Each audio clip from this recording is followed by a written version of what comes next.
She told me I was too sensitive and that real men don't get upset when their girlfriends hang out at their ex's place. I agreed. Then I showed just how unbothered I could be by cutting off contact completely, and she was furious. My name is Richard. I am 31 and I work as a building inspector in Bristol. My week is a loop of early site visits, paperwork, and arguing with contractors who think regulations are suggestions. My girlfriend Amanda is 28 and works in PR for a small agency. We have been together a little over a year and a half.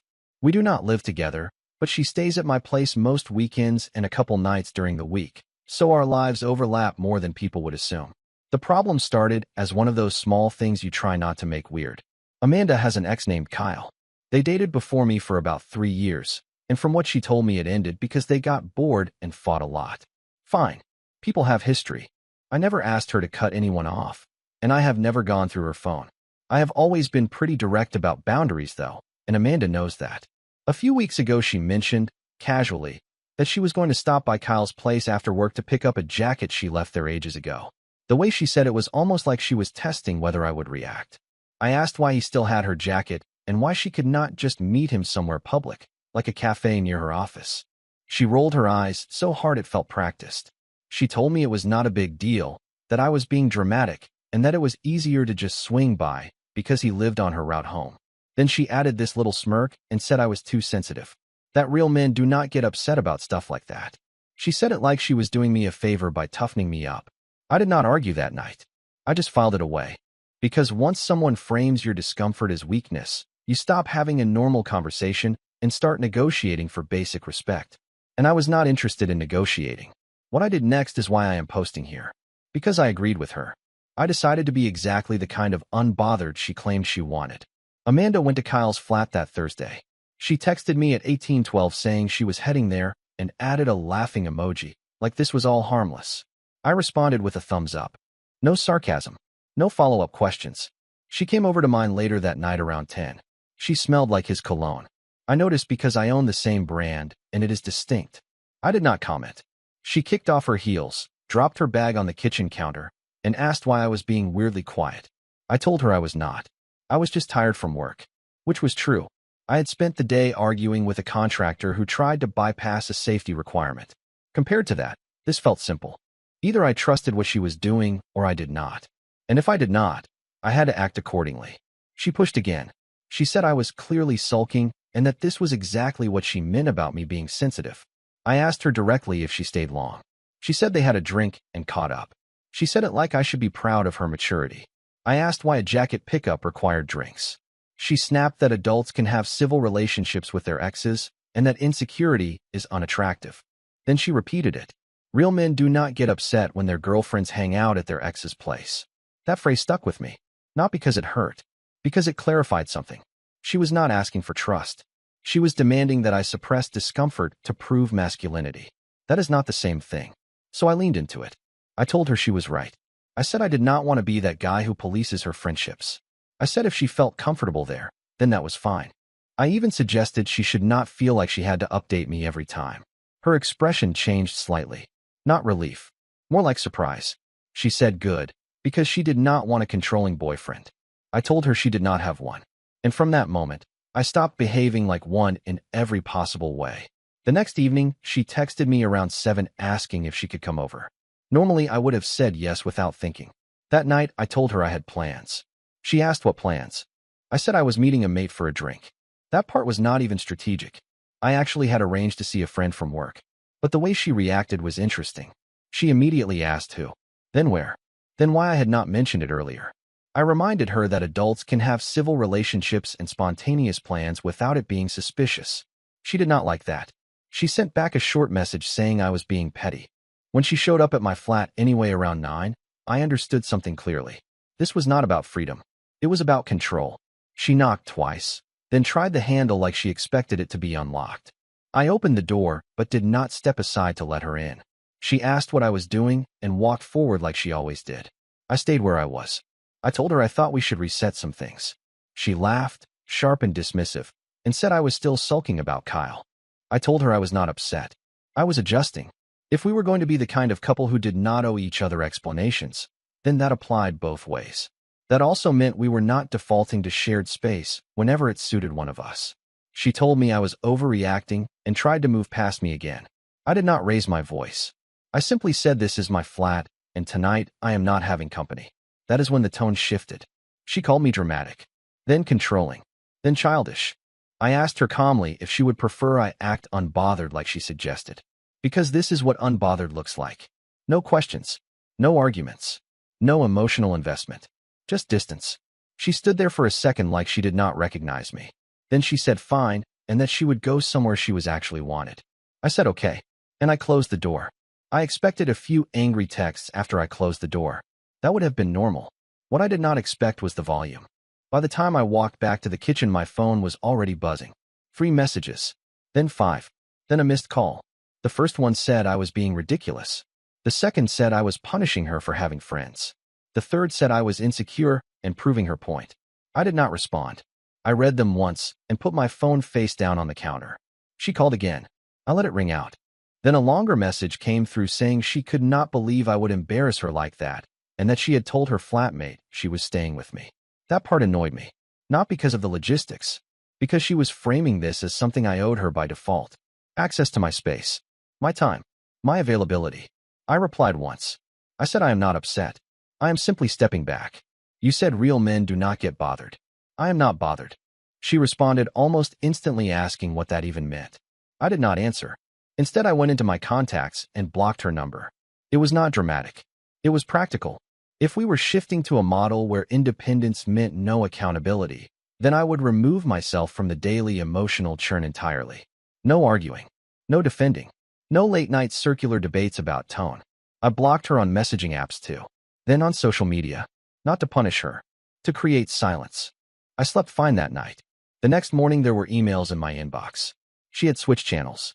The subject line of the first one was wow. The second one was you are unbelievable.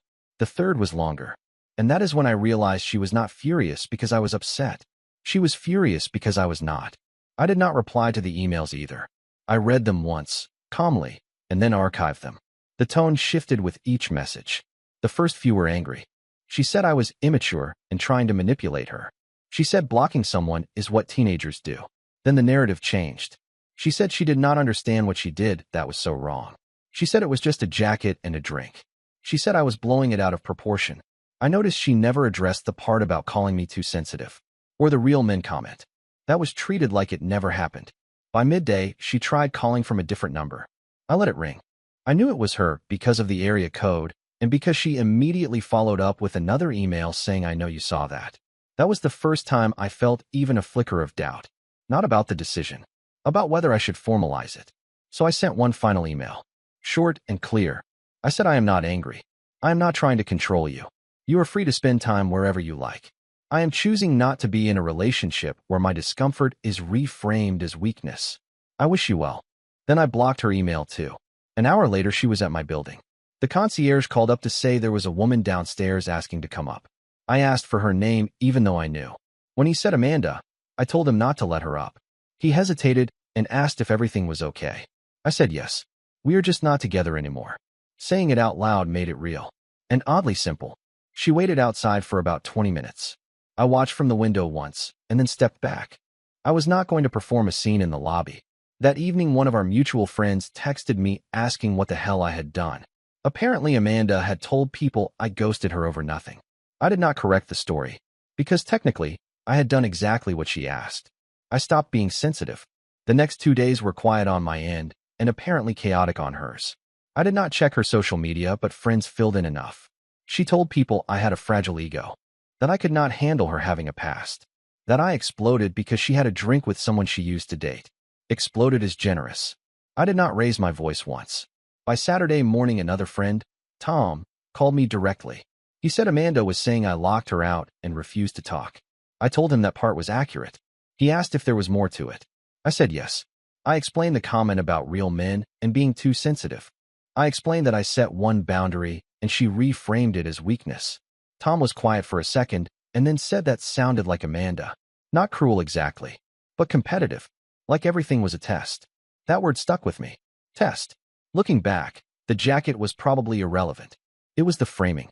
If I objected, I was insecure. If I stayed calm, I was acceptable. The only winning move was not to play. That afternoon, Amanda tried one last method. She emailed my work account. That irritated me more than anything else. My job is separate. I keep it that way intentionally. The email was longer than the others. She said she could not believe I would throw away nearly 2 years over pride. She said I was proving her right about men being emotionally stunted. She said adults talk things through instead of disappearing. I replied once, from my work account, because I did not want back and forth. I said this is not about pride. You told me how you define strength. I am behaving accordingly. I do not accept being mocked for expressing discomfort. I do not want to debate this further. Please do not contact me at work again. Then I blocked that address too. An hour later, she sent a message through Tom asking if I was really ending it.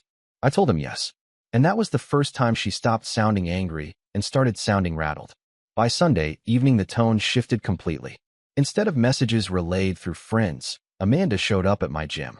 Not inside, but outside by the entrance. She knew my schedule. I train at the same time most weekends. She was leaning against the brick wall, arms crossed, like she had rehearsed the pose. When she saw me, she did not look angry. She looked controlled. She said we needed to talk like adults. I told her we already had. She said no. I had overreacted and then escalated. I reminded her I had not yelled, insulted, or interrogated. I had simply stepped back. That is not stepping back, she said. That is disappearing. I told her there is a difference between discussing boundaries and being told that having them makes you less of a man. I said I am not interested in staying in a dynamic where my reactions are graded. She rolled her eyes again, but this time it felt forced. She said the real issue was that I could not handle competition. That Kyle was part of her life before me, and I needed to grow up. I asked her directly if she planned to keep spending time alone at his flat. She hesitated for half a second, and then said she was not going to cut off people just because I was uncomfortable. That was enough. I told her then we are aligned. You value that freedom. I value not being in that position. There is no argument left. She switched tactics. Said I was throwing away something good. Said couples compromise. Said I was being extreme. I said compromise would have been meeting him in public, or acknowledging that the situation might reasonably bother your partner. What she wanted was immunity from criticism. Her voice got sharper. She said I was trying to punish her by acting detached. I told her I was not punishing anyone. I was removing myself. When I walked past her toward the car park, she said this is not how adults handle conflict. I stopped and said quietly, adults also do not mock their partners for expressing boundaries. Then I left. After the gym confrontation, I assumed that was the end of it. I had been clear. There was no shouting, no ambiguity, no mixed signals. We wanted different relationship structures. That was it. But on Tuesday evening, she tried one more angle. She sent me a handwritten letter through the post. I recognized her handwriting immediately. No return address. Just my name. I almost threw it away without opening it, but curiosity won. The tone was different again. Softer. She said she felt blindsided. That she thought I was stronger than this. That she admired how calm I usually was and did not expect me to shut down over something so small. That phrase again. Something so small. She framed it like I had collapsed under minor pressure. Like my reaction was evidence of fragility rather than a decision. Then came the part that clarified everything. She wrote that if I had just trusted her completely, none of this would have happened. That a confident man would not feel threatened by an ex. There it was. The test. Trust in her definition meant unconditional tolerance. No discomfort. No negotiation. No pushback. If I expressed any unease, I failed. I sat with that for about 10 minutes. Not angry. Just analytical. Because here is the part she did not anticipate. I was not threatened by Kyle. I was evaluating Amanda. And what I saw was someone who equated dominance with strength. Someone who needed to win even in small relational moments. I did not respond to the letter. Instead, I gathered the few items of hers still at my flat. A pair of shoes. Some toiletries. A jumper. I put them in a box and left them with the concierge the next morning with her name on it. No note. No message. Just logistics. By the time she picked it up, the silence between us was no longer an argument. It was a conclusion. When she collected the box from the concierge, she did not leave quietly. The concierge told me later that she stood in the lobby for a few minutes, reading my name on the label like she expected there to be more. A note. An explanation. Some sign that this was temporary. There was not. That evening I received one final email from a new address. It was shorter than the others. She said I was cold. That I had flipped a switch without warning. that healthy relationships require communication, not ultimatums. I did not respond. I read it once and closed the tab. There was nothing new in it. The same framing. I was extreme. I was dramatic. I had overreacted to something small. According to her, I had weaponized silence to punish her. But silence was the point. If I answered, we would be back in the same circular debate about tone and masculinity and whether I was strong enough to tolerate whatever she defined as harmless. Any reply would invite another round of reframing. Another attempt to drag the conversation into whether I was insecure instead of whether she had been dismissive. So I chose not to engage. By the end of that week, our mutual friends had stopped trying to mediate. The version circulating was that we had different expectations, which is accurate enough. Amanda wanted a boyfriend who would not flinch, no matter the context. Someone who would prove his confidence by absorbing discomfort without comment. I decided that the only way to truly be unbothered was to remove myself entirely. No speeches, no negotiations, no final dramatic exchange, just absence. It has been 3 months since all of that happened. There was no dramatic reconciliation attempt, no late-night confession, no accidental run in where emotions spilled over. Once I stopped responding, the attempt tapered off. A couple of indirect messages through friends asking if I was really done. I did not engage. Life returned to its normal rhythm quickly. Work, gym, evenings that felt quiet but not tense. That is the difference I noticed most. The absence of tension. I had not realized how often I was calibrating my reactions to avoid being labeled sensitive. In hindsight, the ex was almost irrelevant. If it had not been Kyle, it would have been something else. A work event, a male friend, some scenario where my reaction could be tested and graded. What bothered me was not that she went to his flat. It was that when I expressed reasonable discomfort, she framed it as weakness. That is not partnership. That is positioning. A few weeks ago, I heard through Tom that Amanda is now officially back with Kyle. Apparently, they reconnected properly after we split. That information did not sting the way people expected it to. It confirmed my instinct. The overlap was not imaginary. Do I think she cheated physically while we were together? I do not know. And honestly, it does not matter. The issue was never proof. It was respect. When she said real men do not get upset, she assumed I would scramble to prove her wrong by staying, by competing, by demonstrating how unfazed I could be while still investing emotionally. Instead, I showed her what completely unbothered actually looks like. No arguments, no revenge, no social media subtweets, no drawn-out closure talks, just a clean exit. If you are asking whether I regret it, I do not. A relationship where you have to defend your right to feel something is already unstable. She wanted someone who would not react. I chose not to participate at all.